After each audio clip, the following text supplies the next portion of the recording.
What is going on, my noobets, and welcome back to the Noob Network, the place where we make even the most complex builds easy to understand. Today we're going to be diving into my most powerful and funnest build to play in Neverwinter, the Barbarian Blademaster DPS. So if you're tired of feeling like your damage isn't quite right when you're playing with the Barbarian, or if you've ever wondered why you're not doing as much damage as a Barbarian should, then this is the video that you need to watch. This guide is all about single target damage. We're focused on optimizing your damage for those boss fights and tough mobs that are requiring you to dish out big numbers in and out of an arty call. Before we dive into this build, if you're looking for the AoE build, drop a comment down below and let me know. If I get enough that are interested in it, I will make a separate video for an AoE loadout. Alright, let's start off with our stats. Obviously, power is going to be the bread and butter. It directly increases your damage, so making sure that you have your power capped, you want to have the total capped. The rating is okay not to be capped, but you want to have that total capped at 90% will be the biggest buff to your damage. After power, then we're going to want to go and cap combat advantage. Again, that's going to be total at 90%, not rating. This one is important because when you do have combat advantage, you're going to get a bigger multiplier on your damage. So when you have combat advantage capped, you want to also make sure you position yourself right so you are then taking advantage of that combat advantage multiplying damage. Now on to the twins, the crit strike and crit severity. Obviously, crit strike just increases your chance to land a critical hit, while critical sev allows those critical hits to do more damage. When you're building into your stats, you want to make sure you build crit strike and crit sev evenly. Okay, you want to make sure they stay evenly as possible. And lastly, it's going to be accuracy. So what accuracy is going to do for you is allow you to overcome the enemy's deflect. All enemies have a base deflect chance of, I believe it's 50%. So having at least 50% accuracy is going to allow you to not be mitigated by the enemy's defenses. Obviously, you want to shoot for 90%, which would be great, but at bare minimum, you want to have 50%, which will then even out their defenses to your offense. All right, now to our powers. Let's start with our at-wills. Relentless Slash and Brass Strike are the at-wills that I use. I'm going to use Relentless Slash with animation canceling. You don't have to, but it works better with animation canceling. You're going to use Relentless Slash to build up your rage. Because once you have rage and you go into rage, that's when Brass Strike comes in, all right? So Relentless Slash to build the rage and Brass Strike to attack with rage. For our counters, I'm using Punishing Charge, Abdominal Battle Strike, and Frenzy. And my rotation is going to be in that order as well.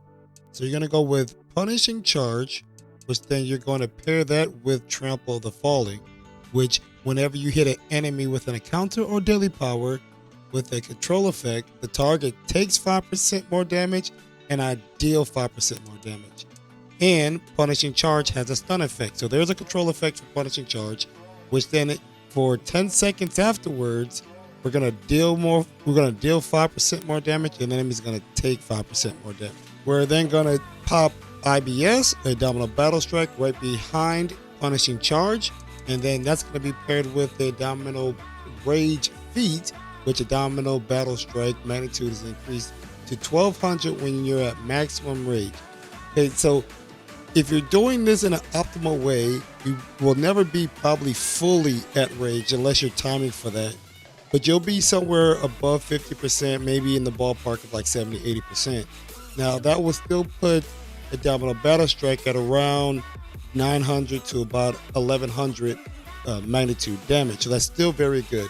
And lastly, you're going to use Frenzy, which Frenzy is just a beast at 1275 magnitude damage, and you're going to use that at the end of your rage. You want to make sure you do get that Frenzy inside of that rage, because what you'll see later on is rage gives us another 25% damage increase. So take your 1275 times that by the 25% damage, and it's crazy damage. And when it comes to your dailies, you should be really using nothing other than Crescendo when it comes to single target. For AoE, you have a couple different options, but for single target, Crescendo is the way you want to go. It delivers a multi-hit combo to target enemy, dealing physical damage While attacking, you are immune to control effects. This is a huge 2800 magnitude damage. I believe it's actually one of the strongest or the hardest hitting dailies in the game. Now, before we go on to the gear, let's look at the consumables that I'm using to get the stats that I showed earlier in this video. I have the Flask of Potency. I use a rank 3, but there's other ranks that you can use. We're going to be mainly getting it for that 5% crit sev. Squash Soup, which is also going to give us 5% crit sev plus another 5% crit strike. Ratatouille, which is going to give us 4,000 accuracy. And then Sunlord's Elixir, which is going to give us another 2,000 accuracy and an additional 5% combat advantage. So these are the consumables that make getting those stats possible. There are other ways to get the stats that I got. Trust me, there's plenty of different ways to build these characters, but for me currently, for this particular video, these are the consumables: Sunlord Elixir, the Ratatouille, Squash Soup, and the Flask of Potency. The Flask of Potency, Squash Soup, and the Sunlord's Elixir can actually be bought in the auction house. The Ratatouille is actually guild food, and for the Sunlord's Elixir, you can actually also get it from the Vault of Piety if you have it right here, which is going to cost you 2.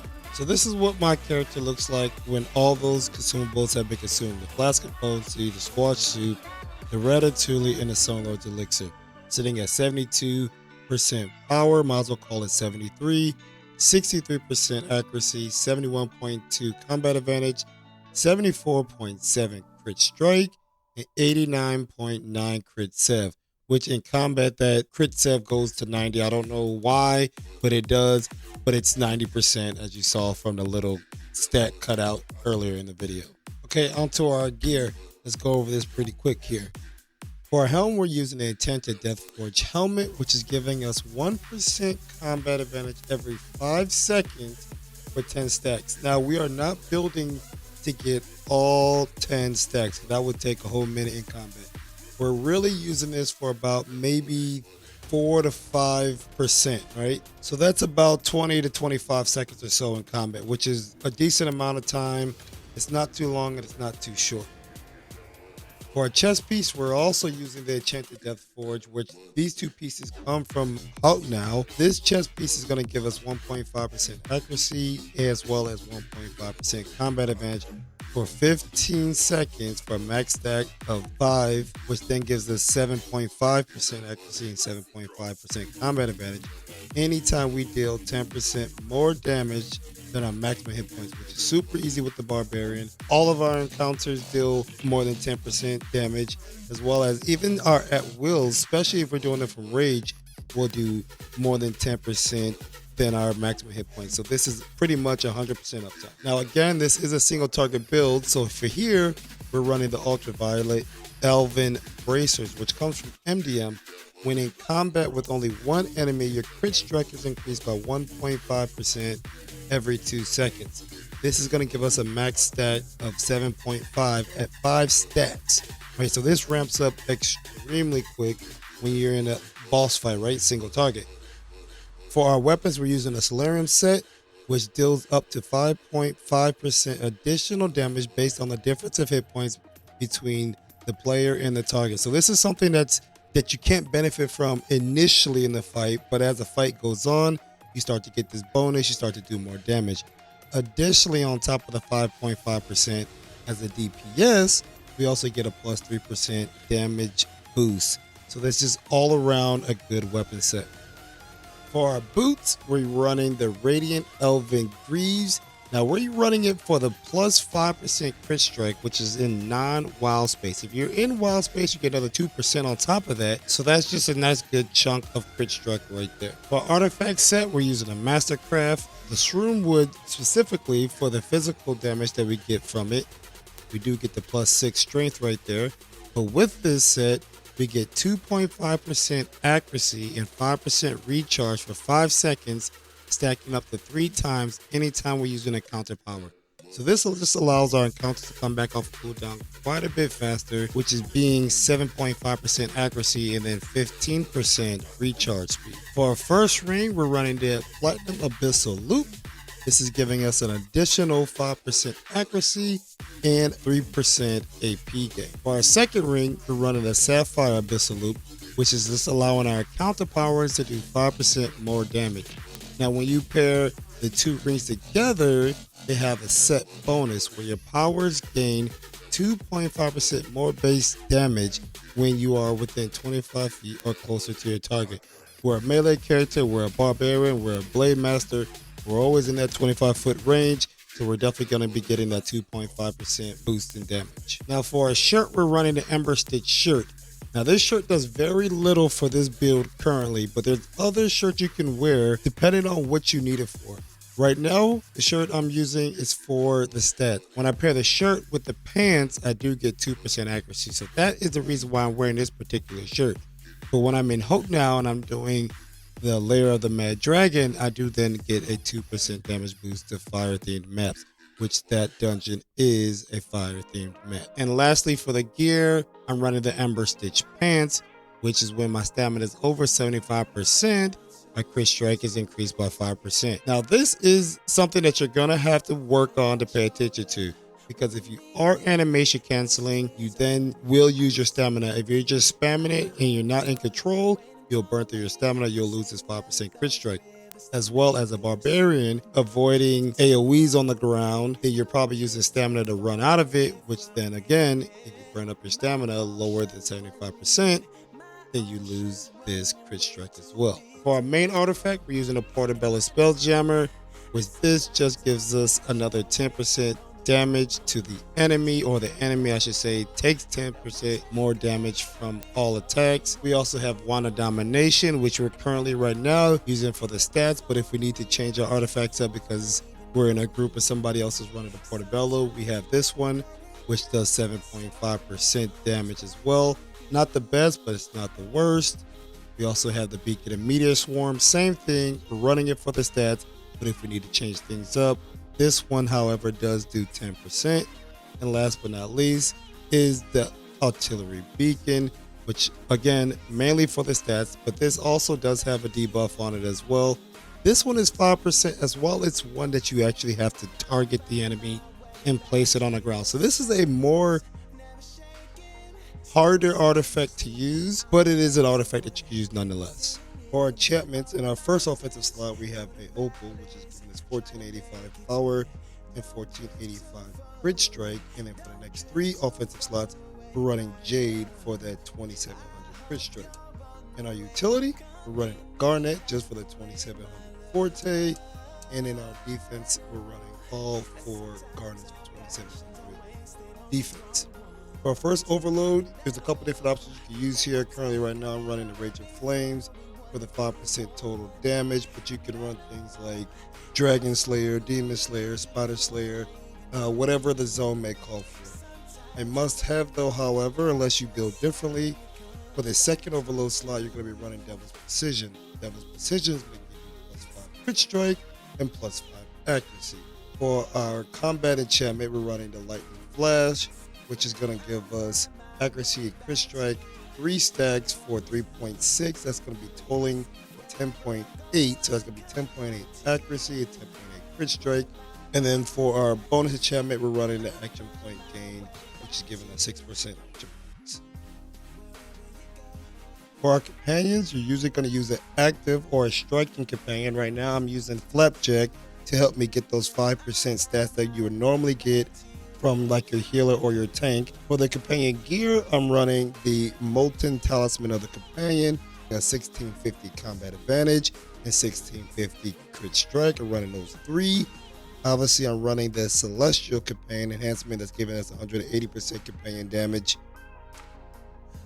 And then for our enhancement, we're running the Perfect Vision for that chance to get a 7.5% accuracy for 15 seconds. For our slotted companions in defense, we're running the Face Spider Presence, giving us 3.8% crit strike and 3.8% combat advantage. Obviously, we're running the Raptor in the offensive slot. When you have a full group, you do get 18% power from that. So that is a must if you want to get that power, especially for this build. If you take this out of this build, you're going to have to rework the whole build. So it has to be there. For our first universal slot, we're running the Neverwinter's Night, which is just giving us another 7.5 flat damage increase. Batiri's Wisdom, which is giving us 11% damage versus bosses in our second universal slot. If you're in Hope now, you can actually run the Batiri and the Dragon Hunter to get even more damage versus dragons. And for our utility slot, we're running the Golden Cat to give us 7.5% combat advantage. For our mounts and our combat power, we're using Big B's Hand, which is going to do 2550 base damage, and then an additional 450 damage if the target is control immune, which they will be because bosses cannot be controlled. And then for our equip power, our mount equip power, we're going to be using Opportunistic to get 4500 combat advantage. For our stable, we'll go over our rings and then you can check out the insignia bonus. We're running that Practical Regal for 10% Astral Diamonds, Sturdy Crescent for 5% more encounter damage, Supportive Crescent to gain 5% stamina regain, which is pretty good for a Barbarian. We're using Unified Crescent to get 5% movement speed. And then lastly, we're using the Wayfaring Bard for that 5% crit save. Our insignia bonuses, we're running 2 Execution Covenants, 1 Master's Precision, and 2 Tactician Precisions. So before we get to showing off the rotation on at least how I do the rotation, we're going to go over the mechanics, class feats, and feats real quick because they are very important to make sure we get these right. So Battle Rage, obviously, is the primary feature for the Barbarian. When you go into Rage, and you can't go into Rage until the bar is at least 50%, when you go into Rage, you get an increase in damage by 25%, as well as you take 15% less damage, and then you become control immune. We already talked about Trample of the Fallen, but the one we have not talked about is still Blitz, which is very good because this does pair up very nicely with building up your Rage. Your at-will attacks now have a 20% to strike twice. Each one of those strikes, whether it's from you or from the minion that's created when you strike at a 20% chance, both of those can crit and both of those can create Rage for you. So that's why you want to use this. Plus, it's an additional hit that's a little bit more damage for you. For our first feat, we're going to be using Relentless Speed. Relentless Slash gains a 50% chance to grant the effect of Relentless Speed for 6 seconds. Now, this is not so important for single target. It is important for AoE. So if you want to see that build, definitely let me know in the comments below. But it's not important for single target, nor is Mighty Leap. However, Indomitable Rage, which we've already spoke about, is very important. When you pop Rage and you hit that Indomitable Strike, that IBS, that does increase the damage of IBS. Brutal Critical is another one that we're going to want. Whenever you attack critically, you Rage is increased by 3. So this is where it pairs with still Blitz. So when you or your main that's created critically strikes, you get that additional Rage, which allows you to build your Rage fast. You should be popping Rage very frequently throughout combat. It should not be something you're holding on to unless you know that an Artie Call is right around the corner. Then you can hold build to maybe max Rage, but you should be popping it at 50% every single time. Our next one's still Slam.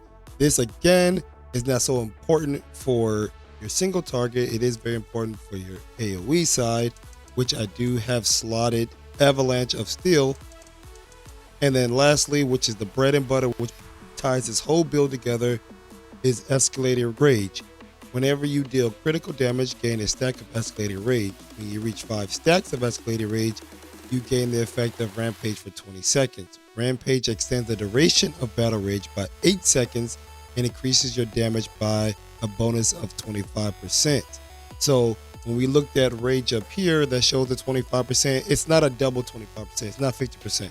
This added effect of increased damage up to 25% is because of Escalated Rage. So I don't want anybody to confuse that, thinking you're getting 25% from Rage and then 25% from this feat. No, you get 25% from Rage because of this feat. So with our gear, companions, and mounts out of the way, then I'll go over the rotation real quickly. You'll start the fight by building Rage with your at-wills. Once you're there and you're ready for the Artie Call, you'll pop the Artie, you'll go in Rage, you'll Punishing Charge, IBS, Frenzy, then that'll be followed by your daily. So then Tactician's Precision will actually come into effect, which will bring your encounters down with a cooldown reduction. Then you will then use your mount and then you should be up again with your encounters all in one article.